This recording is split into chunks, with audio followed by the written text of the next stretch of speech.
Dalam membangun Indonesia dari pinggiran dengan memperkuat daerah-daerah dan desa dalam kerangka negara kesatuan yang merupakan visi misi Presiden Jokowi, diperlukan pembangunan yang merata di seluruh Indonesia.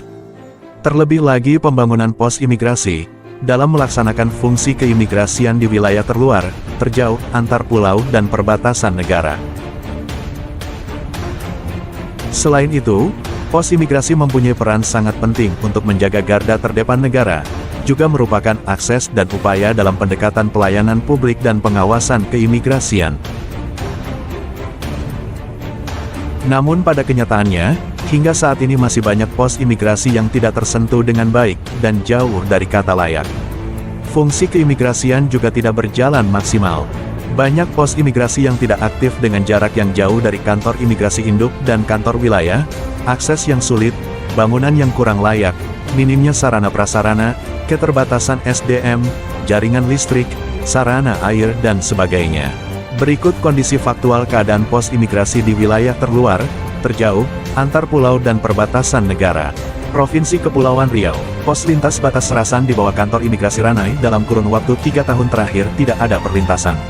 Pelayanan dokumen keimigrasian dan pengawasan keimigrasian belum dilaksanakan karena jarak yang jauh. Provinsi Kalimantan Barat, terdapat 11 pos imigrasi yang tersebar di Provinsi Kalimantan Barat, hanya 4 PLB yang aktif dengan kegiatan perlintasan keimigrasian, dan terdapat 6 PLB hanya difungsikan dalam pengawasan keimigrasian.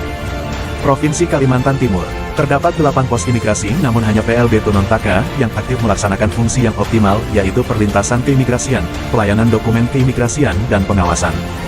Provinsi Sulawesi Utara, terdapat 2 pos imigrasi, di antaranya PLB Perairan Miangas dan PLB Perairan Marore. Keduanya melaksanakan operasionalisasi dan fungsionalisasi keimigrasian. Provinsi Papua, terdapat 18 pos imigrasi, 11 diantaranya aktif namun dalam kurun waktu 3 tahun hanya 6 PLB Merauke yang terdapat perlintasan keimigrasian.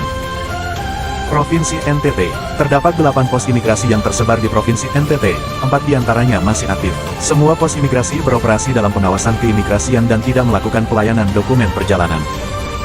Selain keterbatasan geografis dan sarana prasarana, terdapat juga keterbatasan SDM, kebijakan, serta perencanaan anggaran. Hal ini yang mendasari adanya revitalisasi pos imigrasi yang diharapkan dapat mengembalikan dan mengaktifkan kembali fungsi keimigrasian sesuai dengan visi dan misi berikut ini.